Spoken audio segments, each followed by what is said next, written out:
More than 2 weeks ago, a Pageland woman went missing, and tonight her family says they still don't have any idea as to what happened. And we begin here. The latest on the search for a missing mother of 3 from Pageland, South Carolina. Police say Emanuel Bedford is a person of interest in the disappearance of Deidre Reid. The mother of 3 young children took Bedford to Charlotte to the bus station in early September, and then she never came back home.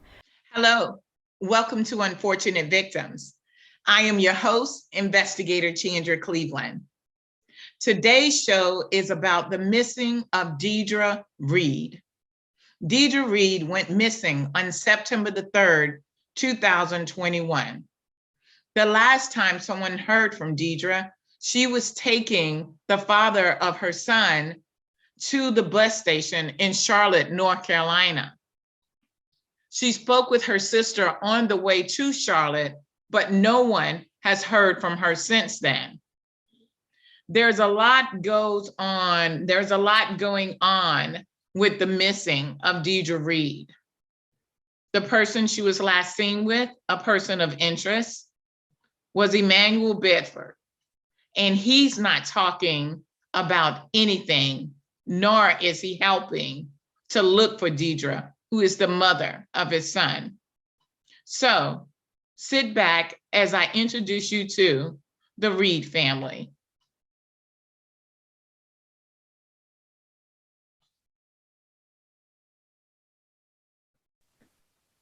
First, we have Monica Reid. Hello. We have James Reid. Hello, how everybody doing? We have Jennifer Reid. Hey, how everybody doing? We have Tina Reid. Hello, everyone. How's everyone doing? And finally, we have Kenneth Reid. Hey, how everyone doing? Okay, you've heard me talk about the opening of how Deidre went missing. Now we're going to try and go step by step.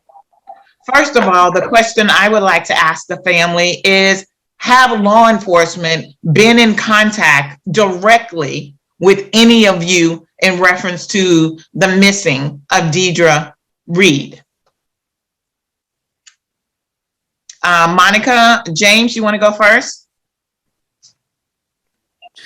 Yes, Captain Whitley, Shane Whitley, and the sergeant and the chief, they have been contacting me periodically through the investigation that's going on with Deidre's disappearance. But their evidence or what they want to tell us is very limited due to the case or due to the exposure of any evidence out there. So the information that they're giving the family right now is very lenient at this time. Okay, so when Deidre went missing, how many days would you say law enforcement was involved in helping to locate Deidre from you guys saying that she was missing? I'm gonna let Monica start it off because I know she got in contact with the Pageland PD, and then I'll take it over from when I got in contact with Burke County.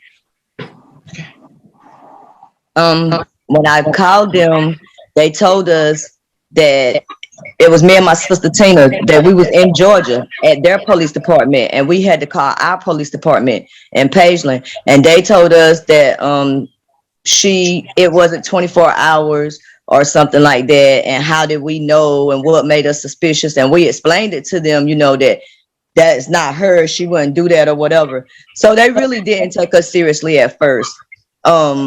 My brother James talked to a Burke County police officer, and that's when noise was started to be made, but it was made by Burke County first. Our police district didn't really pick up on it or take us serious for like a week and a half, maybe 2 weeks, something like that. And James handled that part.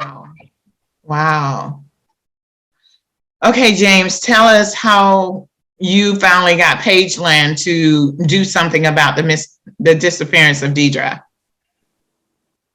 like Monica was saying, at first they didn't believe that Deidre was actually missing.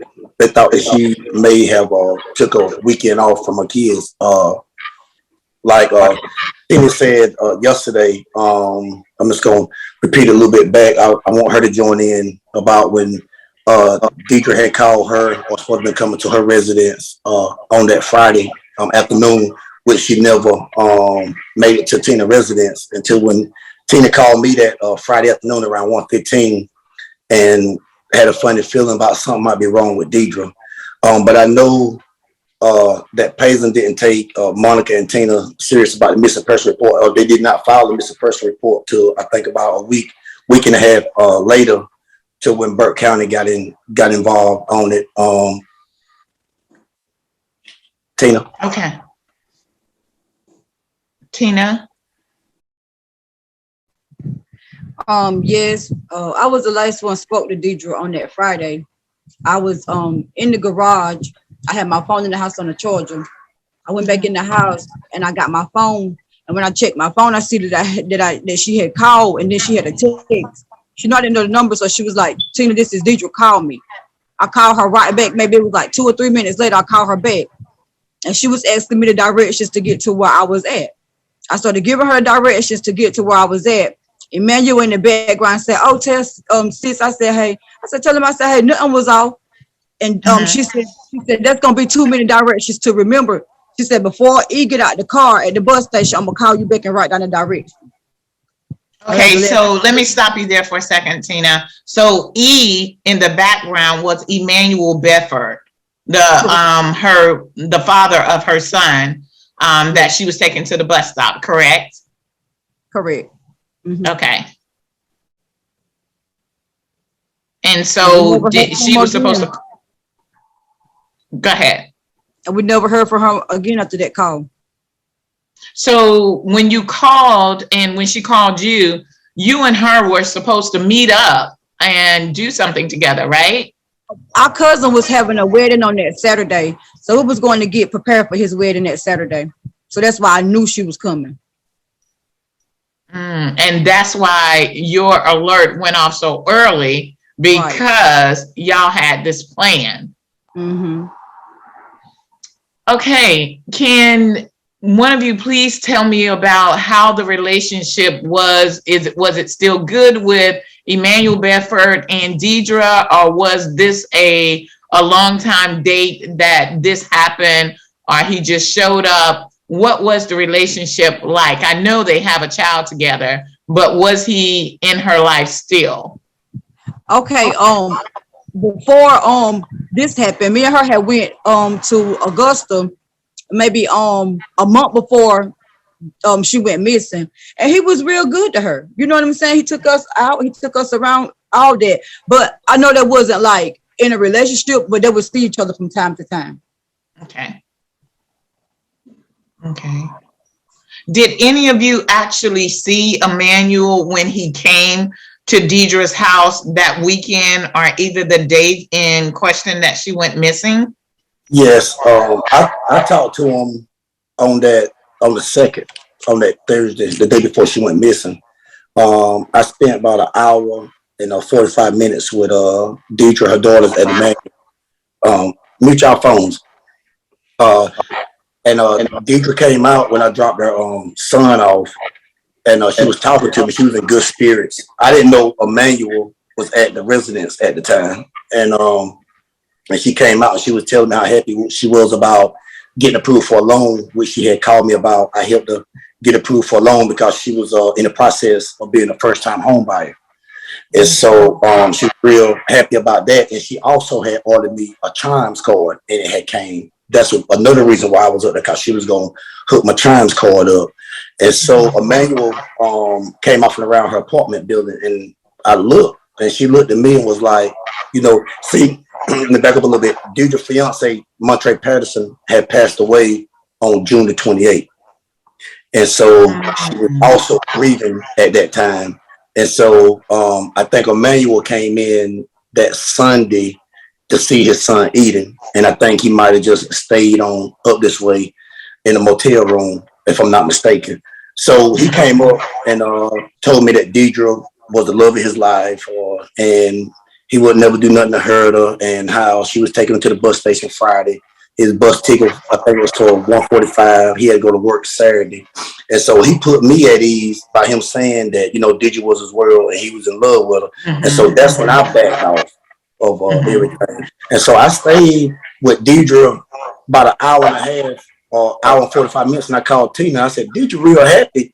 And she had like, she didn't want me to leave. If I didn't stay, a good piece of way, I'd have stayed a little longer. And that's when I called Tina and told Tina about how happy she was and that Emanuel was at her house and she's supposed to be taking him to the bus station that Friday. Okay. So, I wasn't involved in the case at the beginning. It was a lot going on. I wasn't on social media as much, but when I finally got on social media, I saw like 25 tags of my name and the missing of your sister, Deidre. And I got on and I made contact with you, James. And I know at that time I called while everything was still up in arms. Tell me, on the day that Deidre went missing, what did you guys do to try to find her on your own, since law enforcement was not being as helpful as they should have been?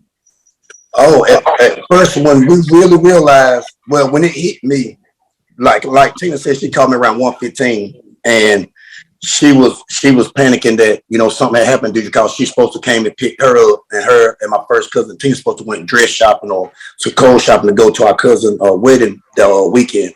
And so I told Tina if we hadn't heard from Deidre by 7 p.m. Friday night, we would go to Emanuel's grandmother's house and see was she down there or do he know where she's at.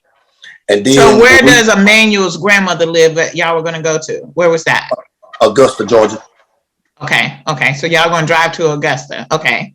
Yes, ma'am. And I told everybody that the cop will do a Facebook group chat with everybody. And so we hadn't heard from her. We were going to leave out early that morning so we can be down there before 10 a.m.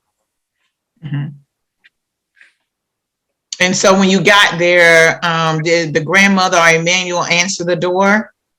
When we got there, I'm gonna let the girls take over because they went up to the door first because we was pulling up after them. Okay.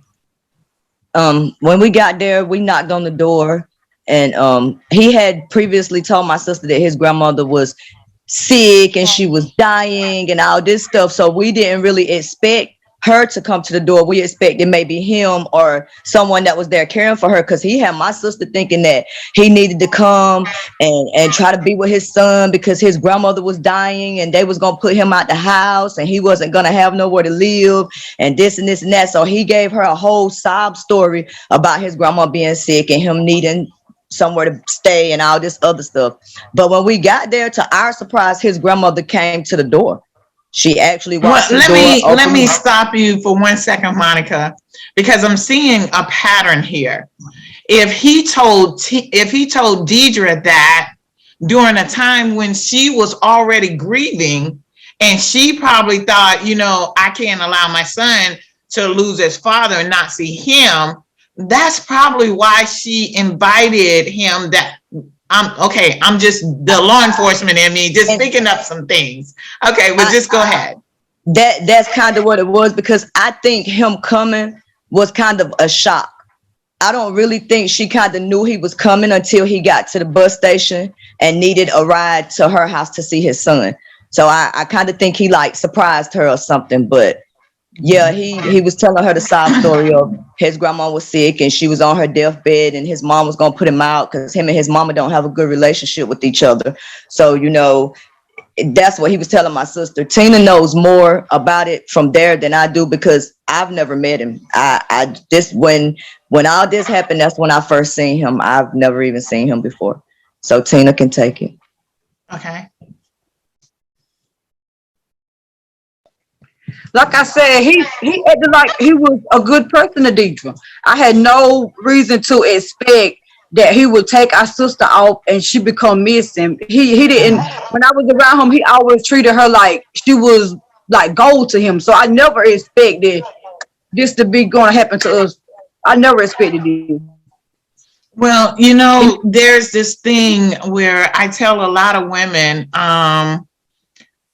when you break up with someone or you have a relationship with someone, there are some red signs. And probably there was a conversation had between her and Emanuel that he didn't totally agree with. If he was saying everybody was going to put him out while Deidre was taking him to the bus stop, he could have said, "Can I come here?" And she's like, "No, we're getting ready to move in a house." And you just never know what can set someone off if he has been the person you said he was. Not only that, to the point of fact that you said y'all knew, it wasn't like you knew immediately because they have been a lot of domestic violence or anything like that. Because, I know law enforcement usually play that game like, they'll get back together, get back together, fight, get back together. But this was an attitude, and this was a reason of Deidre missing, and she had plans.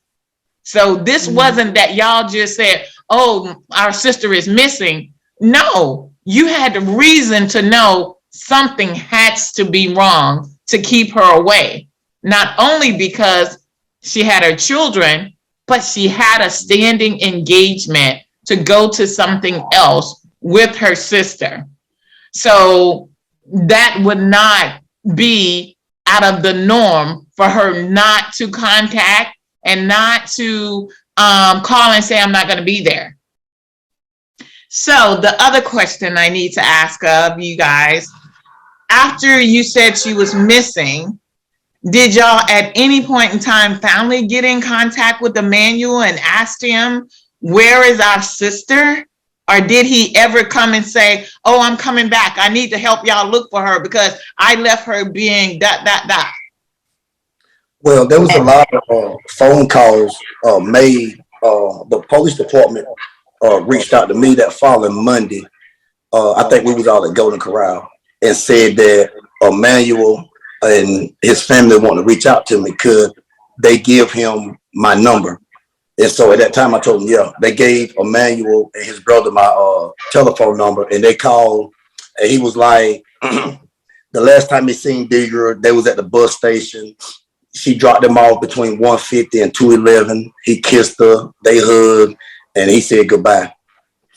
And so that's when, like on my page and my sister page, there are a lot of phone recordings that we recorded of him. And what didn't make sense to us when he was talking, and then he said everything was up. They rode around for several hours. Everything was all good until that. And then he cut it off. He said until that shit, I guess he was saying until that shit happened. So we don't know what he was referring to by that, but we do know that it's a lot of inconsistency in the telephone recordings that we have with him. Okay, so you're telling me after being notified that she's missing, that is the mother of his son, he did not come back to South Carolina to help you guys look, and haven't been back since that time? No, he told Tina, I'm gonna let Tina take it from here, but Tina was on the phone with him when he told her that his cars wasn't working. I'm gonna let Tina take over from there. Yeah, we had spoke with Emanuel. We actually was in Charlotte for what was it, 2 days, walking around like trying to see could we see any sign of our sister. And he called while we was all together, and he was saying that he didn't have nothing to do with it. And like I told him, I said, "Eva, if you don't got nothing to do with it, and you said to me that I'm your sister." Give me one second.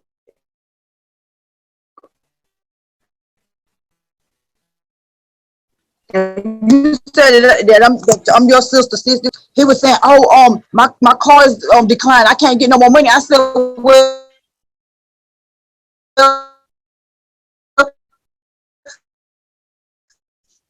Tina, I think you're breaking up. The connection is not coming through.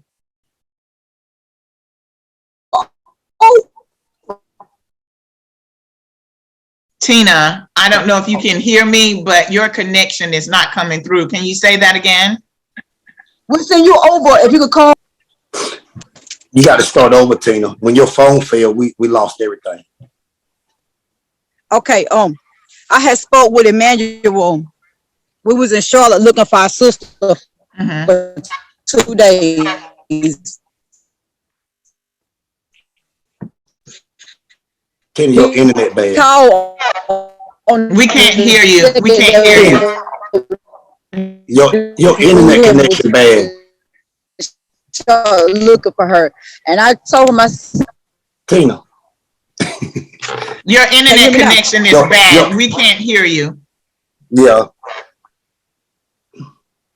Can y'all hear me now? Yes. We can hear you now. Okay, so we was in Charlotte for 2 days walking around like trying to find a sign of our sister. He called on the second day that we was in Charlotte.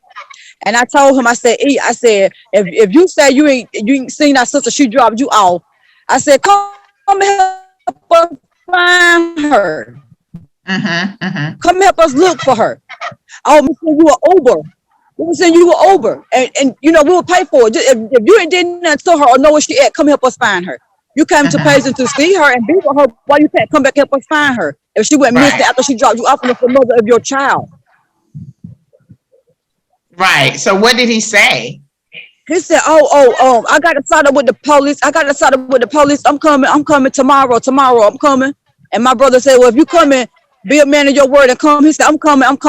And we never heard from him again. So even after that 2 day of y'all looking for it, he didn't come the next week or call? He stopped all contact after that. After that phone call that Monday, when we talked to him, he didn't reach back out to the family because he said that the police told him not to talk to us no more about the incident. But his brother did reach out to us and was saying that he dropped his brother off at the bus station. He don't feel like that his brother has something to do with it. I said, you're right. You did drop your brother off at the bus station. My sister picked him up. We're talking about your brother catching a bus back to Augusta, Georgia. We're not talking about how he got up here. We're talking about how he got home. He told the law enforcement that he had seen our sister from between 1:50 and 2:11. And so on that phone recording, that's when Emanuel kept saying, y'all go to the bus station and have them run the video back, which at that time we weren't thinking about no video. But we're glad that he told us that because he helped incriminate himself on that. And so we was in Atlanta at the time. So we came back to Charlotte that Sunday and we went to the bus station asking they show us the footage. And they told us that they couldn't show us the footage that Sunday. We got to come back that Monday afternoon around between 3 and 6 and the manager be there. And so when we got there, the manager told me she couldn't let us see the audio. But then she let me come in. She said that she can let me, how did she say it? She said she can't let me watch the whole video, but she can let me identify that was Emanuel and that was Deidre's SUV that was parked in front. And so when I went in, the manager did play the video. And when he came in, he showed his cell phone and looked up at the camera. I said, yes, that's Emanuel. And she stopped it at that point. And then she fast forwarded into where he walked outside and got back in the Tahoe with my sister, and then when it pulled off, when it got right there by the door, she froze it, and she said, "That's all I can show you." She said, "But you need to get in contact with Charlotte Mecklenburg Police Department, and then when they come, I can show them the whole video."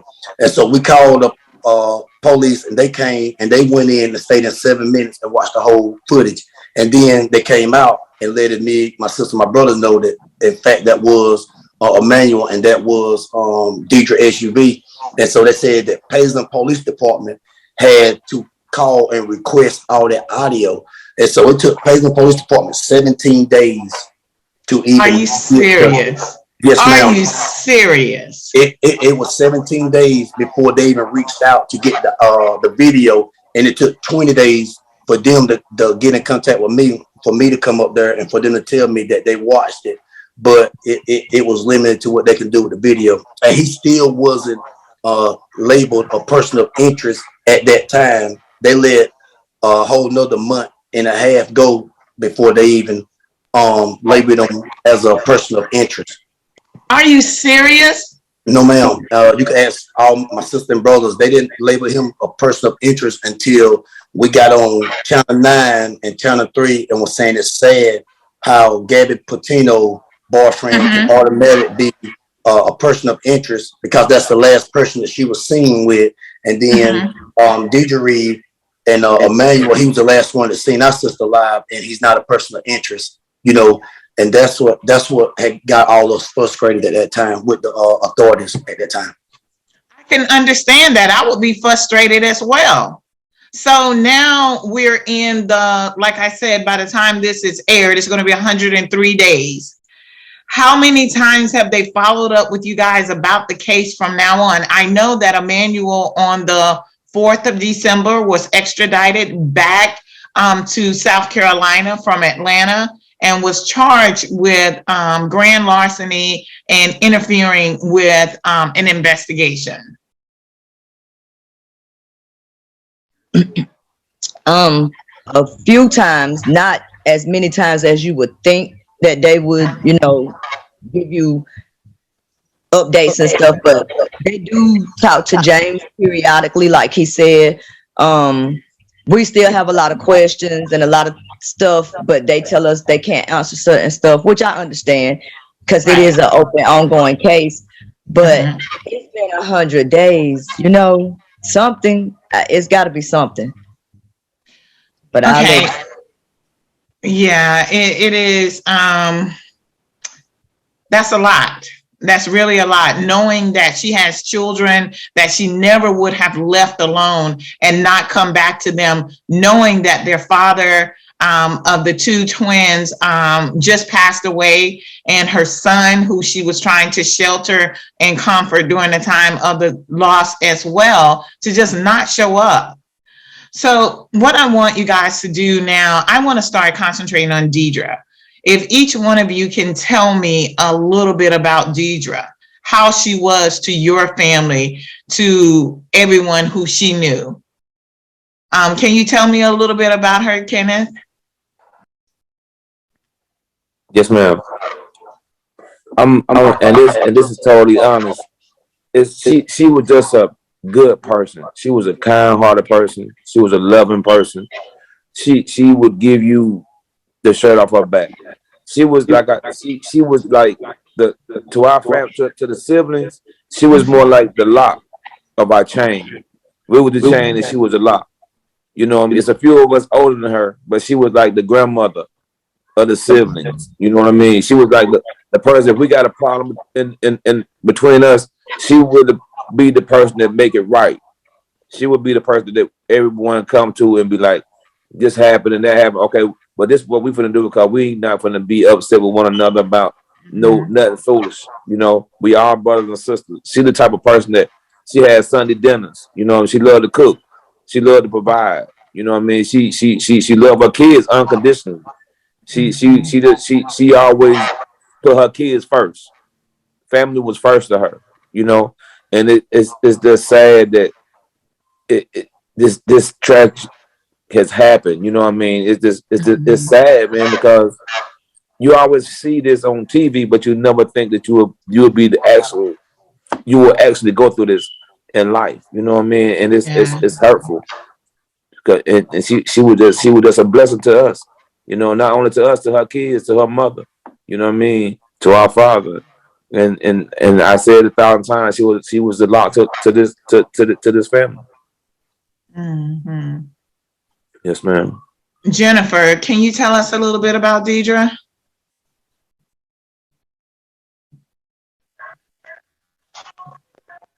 Like Kenny said, Deidre, she was the middle out of my mother kid, but she was more like the oldest one. Deidre, like he said, every time like the family would have problems or we'll fall off, have disagreement, Deidre will be the one to get us together. Come on, y'all, we family. We got to find a way to work this out. We can't be like this. We all we got. We ain't got nobody else. She will she always cooked big dinners, made sure she called, let everybody know. Deidre, she was a very loving, kind-hearted. Lord, it's hard. Mm-hmm. I know it is. Monica, can you tell us a little bit about Deidre? I'm gonna just have to piggyback off them because everything they said is true. Like, she went over and beyond for anybody that she loved. You know, those kids, and that was the red flag immediately with Tina because the kid's phone was off and she was going to pay their phone bills. She never lets them kids be there without phone. You know what I'm saying? Eden has asthma. Tia has health problems, so she would never just leave her kids. You know, that's not Deidre. Deidre loved her kids. She loved us. If she was gonna go, she would have told us. She would have never told Tina she was coming if she didn't plan on showing up. We don't do that. We are really, really close. Like they said, she threw dinners. If me and somebody was bickering or something, Deidre, no, y'all coming Sunday dinner, we gonna fix this. We family. We're not gonna do that. Ain't none of that. We love each other. We all we got. Like my big brother always tell us, it's family over everything. Family is all you got. And that's what Deidre was. She was a big ball of love. A big ball of love. This is gonna be the first year of Christmas since 1980 that we haven't seen her. And that really hurts to just have to think about that. So yeah. Yes, yes. Tina, can you tell us a little bit about Deidre? I could go on and on about Deidre. Deidre was just a loving person. Deidre was the first person when I turned 18. She was the first person took me to get my social security card and my ID so I could get a job. She showed me the way. You know, I know all of us love her, whatever, and she do a lot for all of us, but she just, if you needed her, she was there. You know, I didn't know how to start. I didn't know how to start to go get my stuff, but she walked me along the way. She said, "I'm not gonna do it for you, but I will help you do it." That's the type of person she was. She was just a good person. And it's just heartbreaking. My heart is just broken. James? Yes, I'm gonna just piggyback off all of them. You know, I always refer to Deidre as a missing link of my chain, which she is. She's the piece right there in the middle that holds the whole chain together, the most important piece. No matter how you link that chain back together, without that piece that was there, thinly with the chain, that chain will never be the same because you know that chain was once broken. Me and Deidre was 11 months apart. Every year before I turned another age, she always catch me. And she always tell me her birthday March 20th, mine April 20th. And she always tell me, she said, you'll never be able to leave me. I always catch you. And so that was just our little joke every year on her birthday. You know, like they were saying, if the family is not, if we're not all in agreement, Deidre, even though none of us may not be seeing eye to eye, she will bring all us together, no matter who got the bickering going on with. Even down to me, I get in my feelings. She was like, "Bun, look, I'm gonna tell you this, Bun. You got to get out your feelings. You know, we family. You know, we got to stick together. We should be able to talk about anything." And then, you know, I'm like, "You're right, Deidre." You know, and then she can tell when I'm frustrated because I have kids and I have two smaller girls. And I don't know how she'll know. She'll be like, "Boy, you better bring them girls in here and drop them off with Young and Tia." Well, I know they're driving you crazy. You know, and I miss that. You know, Deidre, like Kenny was saying, she was a young woman, but with like an old soul. She was very humble. You can go to Deidre and talk to her about anything and feel safe about what you said to her, and she gonna keep between you and her. Our sister, she wasn't perfect. But she was what we needed at the time. I used to ask how she was, and she would say she was good. Deidre been preparing us for this for a long time. If my sister and brothers will agree to this, she would always tell me when I go up there, I don't know how we would get on this conversation. She'd be like, "Bun, if anything ever happened to me, I want you to raise my kid." I'm like, "Girl, you know I will." But I was like, "Why you be saying that?" I said, "You know what I'm saying?" I said, "We're going to grow old together." I said, "I don't even want you thinking like that." You know, but every time I go to the house, she always tell me that. And I'm like, if something going on, you need to let me know. You know, and then that's when it came through about she's supposed to be having surgery that following Thursday. And she said that Monica was going with her. And she said, I know you going with me. I said, yeah, I'm going with you too, you know, because I didn't know how bad the surgery was. She didn't tell me, but she just wanted me there. You know, it's just sad because I never thought that we'll have one of our sisters on a missing person poster, you know what I'm saying? Or that we'll be out here searching for one of our sisters. It's just a sad situation to be in. And then her kids, you know, I can only imagine the mind state they in, and then them having to depend on someone else to take care of them. No matter how hard you try and how hard you try to tell them you love them, that love don't hit the same when it's coming from your mom and dad. Her son he's having a hard time grasping to everything, because he even got to a point and said, why me? Why I'm going through this? Why not Candace? Why not Samaj? And I told him, I said, nephew, I said, everything happened for a reason. I said, I hate that this family got to go through this. I said, but at the end of this, son, I promise you, this gonna make us stronger. I said, but we all our lives have changed for the worse in this situation. I said, I don't have the words to tell you. I said, but if you want to cry, cry. It's just sad because he crying out for his mom, especially his birthday. That was devastating. That was devastating for him. I'm just glad that his sisters did prepare him a birthday party that did help him, but he said that he'll never tell nobody his wish. What he wished. You know, it's just sad. I never been through what they were going through. I know our mother and father weren't in our life growing up, but they were still alive. We can see them on occasion. You know, at their age 15 and 8, you know, I don't have the words for them. I'm just trying to be here for them. You know, all our lives. Are they receiving any counseling or anything? You know, that's one thing that I said I was going to talk to my brothers and sisters about. They really do need it, because they do. They really do. This is devastating at this age. And then her 2 15-year-old daughters, I just hope that they don't start reaching out for love in the wrong way or taking mental abuse from these younger guys, because they're knowing that they don't have no mother and father figure.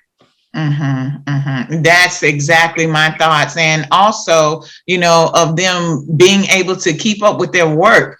They're missing their mother, so that the schools even know about it, but they need that outside counseling away from school for someone to help talk them through what's going on, so their minds won't wander into, you know, like I said, that loss prevention of someone else, the wrong hands or the wrong arms. So definitely, I want to try to do that. I really wanted to do this show because I want people to know that we still need their help with finding Deidre. Social media has been so intricate in getting the word out about Deidre and her whereabouts. You know, this is not going to be the end. My show is not as big as someone of CNN and all of that, but you know, contacts can get me almost anywhere. So this is not going to be the end. I know that Charlotte, North Carolina has a camera system that is pretty good, of cameras being everywhere. So I hope that they're doing their side of the investigation of looking at those cameras. I have a few investigators who want to see about, and I don't know if you guys know, what is the usual track of driving that she would take in order to take Emanuel home, or for him to go home. Because, you know I'm thinking like the law enforcement, there has to be a direction of travel that has cameras that someone could have spotted her Tahoe, and it went in that direction, which could lead us to other things. So that's where I'm thinking right about now, of the direction in which she may be going to go to Augusta.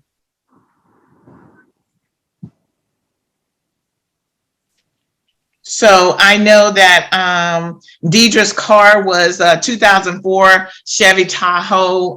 They say it's either gray or champagne color, and that it was bearing the tags for South Carolina tags of F as in Foxtrot, X as in X-ray, U as in uniform, 718, and a New York Giants tag on the front of the car. Someone has seen this car. So if you're out there and you know any information, or you've had any conversation with anyone who may know information, we need that information. If we at the show at Unfortunate Victims receive a tip and the tip leads to an arrest, we are willing to give a reward for that tip. So if you know anything and you're watching this recording, please contact us on our website at unfortunatevictims.com, or you can call on our phone number. It will be all here on the screen so you to see. So I want to thank social media, but I want to thank that person that's sitting there watching this saying that they saw something, but it wasn't much. We want to hear from you. Allow law enforcement to make that decision that it wasn't anything. If you know anything, please reach out and call. We're also taking this show to give donations. Give donations for Deidre's kids to have the Christmas that she would have wanted them to have. While she's not here right now, we need the community to come forth and help us to make sure that these kids at least have a Christmas and make a Christmas wish for their mother to return home, for their sister to return home, for their family connection and bond to be back together. You can do it by watching the show. If you know anything or would like to be a participant in our efforts after this show of following up on things or following up on any leads, or if we find out there's an area that we have in question that you would like to come out and be a volunteer to search the area, please leave your information below. We thank you for watching. Reid family, I'm here. I am here to help you. And from this day forth, I promise you that I will do my part in helping to find out the whereabouts of Deidre. Here's Deidre's mother right here. Her mother? Oh, hi, Mom. How are you? How are you, beautiful? I am so sorry I did not see you. Welcome, welcome. How are you? Would you like to say something about Deidre? I just wish she'd come home. That's my baby. I miss her. Oh, I know that is all of our wish. I mean, I know that, you know, I cannot even begin to say to you or suspect of how you feel, but I would like for you to take this opportunity and tell people out there how much you want your child home, and that they can do, if they could give any information that can lead to her coming back home. The floor is yours. If anybody out there know anything about my baby Deidre, please, please call us and let us know where she's at. It's just bothering me. I can't sleep, can't eat. It's just a big pain. It's just got a big old hole in my heart. I want her to come home. I want to say more, but I'm about to cry. Oh, our prayers, my prayers are with you, are with all of you. We are going to get to the end of this because this lingering, I know, yes, we want her to come home as well. This won't be the end. If I can get other information, I would love to have you guys come back on. I'm going to try to use my platform and my voice so that everybody would know what we are expecting. And our final expectation is Deidre. Deidre, we want her. And so I thank you all again for coming on with me today. And stay tuned because I'm going to be right beside you from this day forward. I thank you all. And y'all have a great day. Okay, thank you.